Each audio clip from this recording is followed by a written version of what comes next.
Hello everyone, welcome to my channel. Now in this video we are going to see that how the five kingdom classification came into existence, and also we are going to see some salient features of the five kingdoms. Okay, in this video basically we are going to see about the Monera, and then no doubt all other four kingdoms we are going to see in further videos. Okay, so first we are going to see that how this five kingdom came into existence. अब पहले जो Karl Lioness करके थे उन्होंने क्या किया था कि he classified living organisms based on mode of nutrition.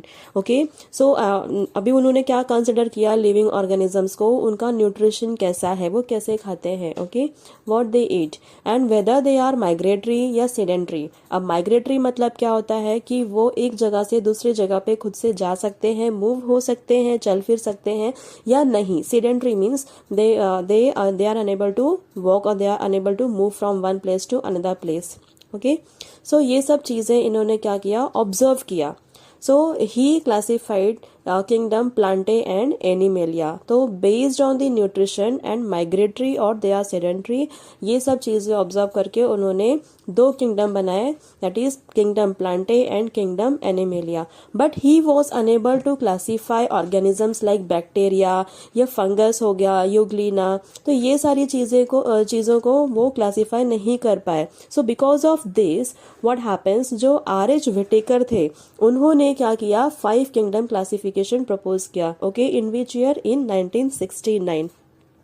सो अब इन्होंने जो फाइव किंगडम क्लासिफिकेशन बनाया उसमें इन्होंने kingdom Monera, first was the kingdom Monera, then second kingdom Protista, third one is the kingdom Plantae, fourth is kingdom Fungi and fifth is kingdom Animalia. So in these five kingdoms इन्होंने सारे living organisms को consider कर लिया। Okay, just by observing their characteristics. तो उन्होंने बहुत सारी characteristics observe किए। ऐसा नहीं है कि सिर्फ मोड ऑफ न्यूट्रिशन या वो सेडेंट्री है या माइग्रेटरी है, नहीं, बल्कि और भी चीजें इन्होंने ऑब्जर्व की और उसके बाद ये फाइव किंगडम क्लासिफिकेशन इन्होंने प्रपोज किया। Okay, now we are going to see So we are going to see about the salient features of five kingdoms. तो पहले first kingdom is kingdom Monera.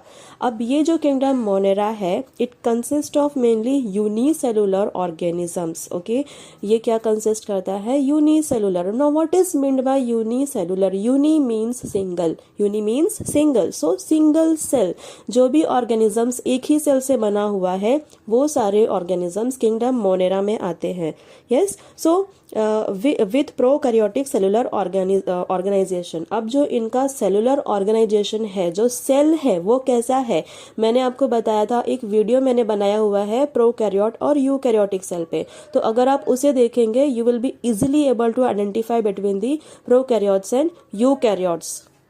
These are omnipresent. Now what does it mean? Omnipresent का मतलब क्या होता है, they are present everywhere, हर जगह। Okay, ऐसी कोई भी जगह नहीं कि जहाँ पे ये किंगडम मोनेरा मीन्स बैक्टीरिया जो है वो नहीं पाया जाता है। Everywhere these organisms are present. Okay, that's why it is said to be as they are omnipresent. Now see, अब omnipresent है मतलब कि they are found in all types of environment which are not generally inhabited by other living beings. जहाँ पे बाकी living organisms नहीं रहते हैं वहां पे भी these organisms are found. Okay, now few are photoautotrophs और chemoautotrophs. Now what does this term mean, photoautotroph और कीमोऑटोट्रॉफ का मतलब क्या होता है।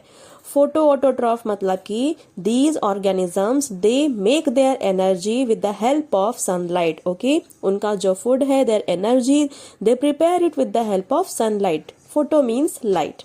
Now next is what, chemoautotrophs. Chemo means what, something related to chemical. Yes, so ये वाले जो ऑर्गेनिजम्स हैं ये क्या करेंगे, अपनी एनर्जी जो है, अपना फूड जो है, ये केमिकल यूज करके प्रिपेयर करेंगे। So that is why they are said to be as chemoautotrophs. But majority are heterotrophic in nature. अब जो किंगडम मोनेरा है उसमें जो ऑर्गेनिजम्स प्रेजेंट हैं they are, majority of them are heterotrophic in nature. Heterotrophic means what, कि they are dependent on some other living organisms. Okay, These organisms they do not have well defined nucleus. अब जैसे कि ये kingdom Monera है और इसमें पहले ही हमने देखा कि it consist of prokaryotic organisms, तो इसमें क्या रहेगा, well defined nucleus will be absent. So अगर वेल डिफाइंड न्यूक्लियस एब्सेंट है, so what will be present in this, इसमें न्यूक्लियोइड प्रेजेंट रहेगा. क्या प्रेजेंट रहेगा, न्यूक्लियोइड. अब ये न्यूक्लियोइड क्या है, it is a DNA which exist a simple double standard circular single chromosome. ये इसमें क्या रहता है कि एक रिंग फॉर्मेशन हुआ रहता है डीएनए का, ring formation, and that ring is double standard. Okay, double standard DNA रहेगा but it is in circular structure, so it is said to be as a nucleoid. Yes, now next sentences, plasmids are often present. अब यहाँ पे क्या present रहेगा, plasmid present रहेगा. Now what is plasmid, they are the smaller circular molecules of DNA. अब जो main DNA था, जो जेनेटिक वाला डीएनए था, उसे छोड़कर स्मॉलर सर्कुलर मॉलिक्यूल्स भी प्रेजेंट होते हैं. मॉलिक्यूल्स ऑफ डीएनए भी इसमें प्रेजेंट होता है. Now these are said to be as extra chromosomal genetic elements. Yes, they are said to be as extra chromosomal genetic elements. ये एक्चुअल जो main वाला रहता है क्रोमोसोम्स वाला जो डीएनए है वो वाला नहीं है. This is extra chromosomal genetic element है. Now it is said to be as a plasmid, so we can simply say it as plasmids are present. Now in this case cell wall is made up of peptidoglycan. अब इसे peptidoglycan जो है उसे murine भी बोला जा सकता है. What it is said to be as murine.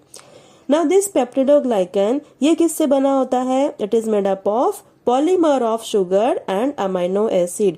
Polymer means what, many sugars. Okay, तो पॉलीमर ऑफ शुगर और किससे बना है, अमाइनो एसिड से बना है. कौन, peptidoglycan. Yes, now what is peptidoglycan, वो सेल वॉल जो है वो पेप्टिडोग्लाइकन से बना है.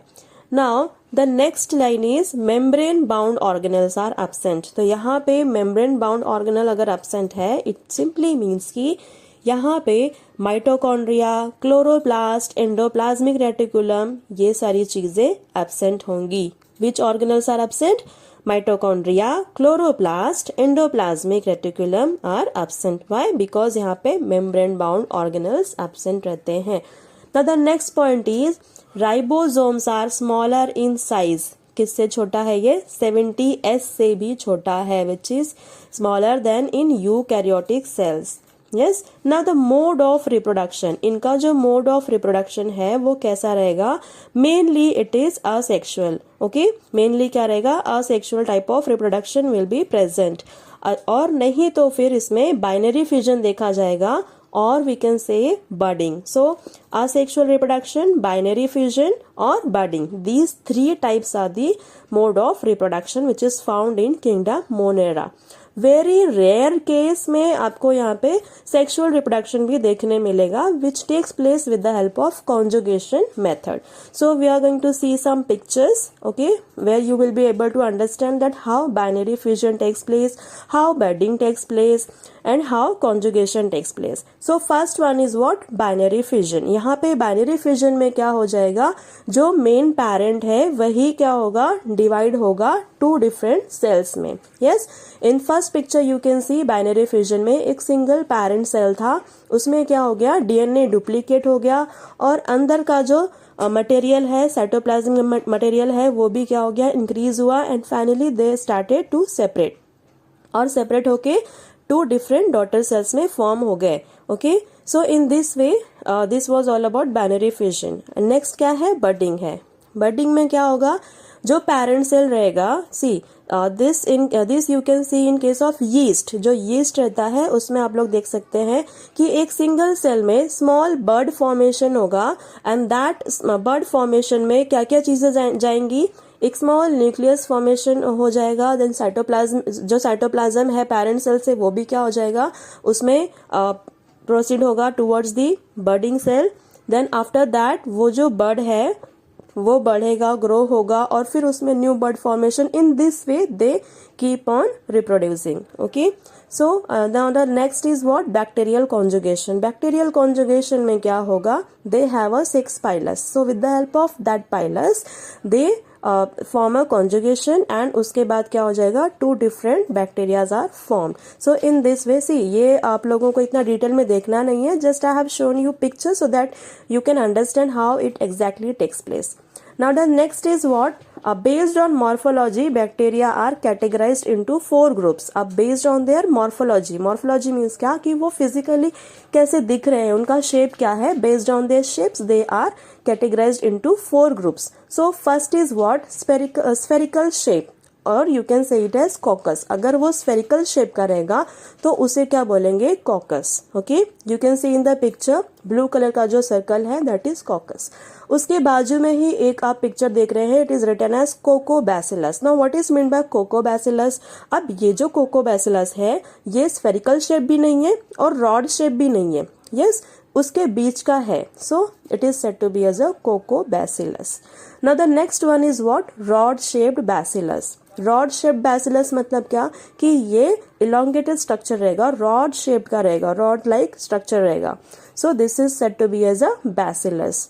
Now the next is what? Comma और किडनी शेप्ड. अगर कोई भी बैक्टीरिया कॉमा या किडनी शेप का है so it is said to be as a vibrio. In this picture you can see कि ये जो बैक्टीरिया है वो थोड़ा सा कॉमा शेप में दिख रहा है और you can say it as a kidney shape. So what it is called as vibrio. Okay, and the last one is what? Spiral shaped.